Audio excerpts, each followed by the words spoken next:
ایک ایسی عورت جو ہمیشہ اپنے چہرے کو سنوارنے میں لگی رہتی تھی، دن بھر اپنے فیس پر کریم لگا کر اپنے چہرے کو خوبصورت کرتی تھی اور سوتے وقت بھی وہ اپنے چہرے پر میک اپ کر کے سویا کرتی تھی اور اپنے ہونٹوں پر لالی لگا کر سویا کرتی تھی اور اپنی آنکھوں پر میک اپ کی پالش لگایا کرتی تھی، غیر مردوں کے سامنے اپنے جسم کی نمائش کیا کرتی تھی اور اپنے دل ہی دل میں سوچتی تھی کہ میں دنیا کی سب سے خوبصورت لڑکی ہوں۔ اس لڑکی کے سر پر ہمیشہ میک اپ کرنے کا بوجھ سوار رہا کرتا تھا، اپنے چہرے کو خوبصورت بنا کر دوسرے مردوں کے سامنے گھوما کرتی تھی۔ جب مرد اس لڑکی کو خوب نگاہ بھر کر دیکھتے تھے تو یہ لڑکی بہت ہی زیادہ دل ہی دل میں خوش ہوا کرتی تھی۔ ایک مرتبہ ایک فقیر اس لڑکی کے دروازے پر آتا ہے اور کہتا ہے، اللہ کے نام پر مجھے کچھ دے دو،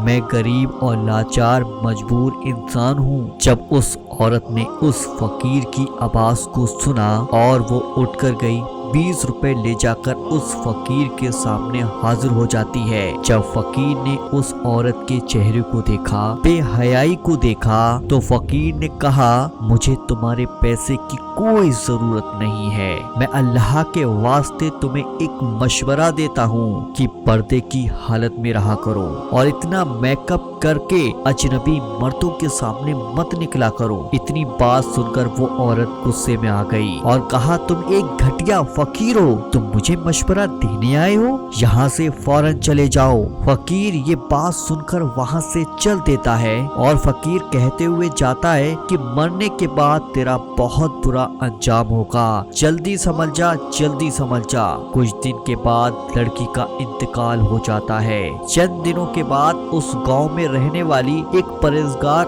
عورت نے اسے خواب میں دیکھا۔ اس عورت کے حالات کو دیکھ کر وہ عورت گھبرا گئی۔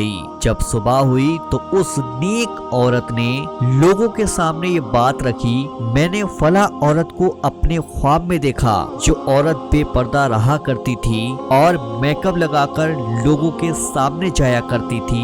میں نے دیکھا اللہ نے اس عورت کے ہونٹوں کو کاٹ دیا ہے، جن ہونٹوں پر وہ پالش لگایا کرتی تھی ان آنکھوں کو بھی نکال دیا ہے جن آنکھوں پر وہ میک اپ لگایا کرتی تھی۔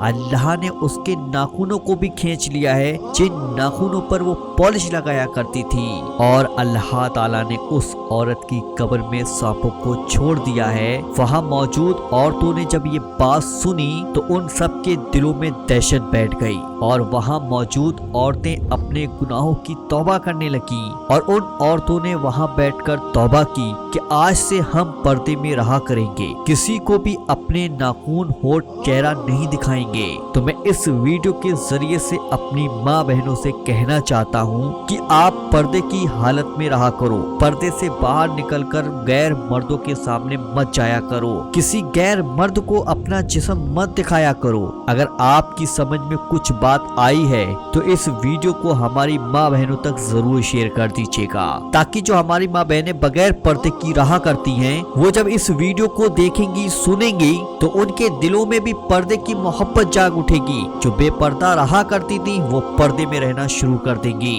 تو اس ویڈیو کو زیادہ سے زیادہ لوگوں میں شیئر کریں، ویڈیو کو لائک کریں اور اسی طریقے کے اور ویڈیو دیکھنے کے لیے لائیو اردو دعا چینل کو آج ہی سبسکرائب کر کے ضرور رکھ لیجیے گا۔ اسی طریقے کے ویڈیو یہاں پر آپ کو ملتے رہیں گے۔ چلیے دوستوں، ملتے ہیں انشاءاللہ ایک نئی ویڈیو کے ساتھ، جب تک کے لیے اللہ حافظ۔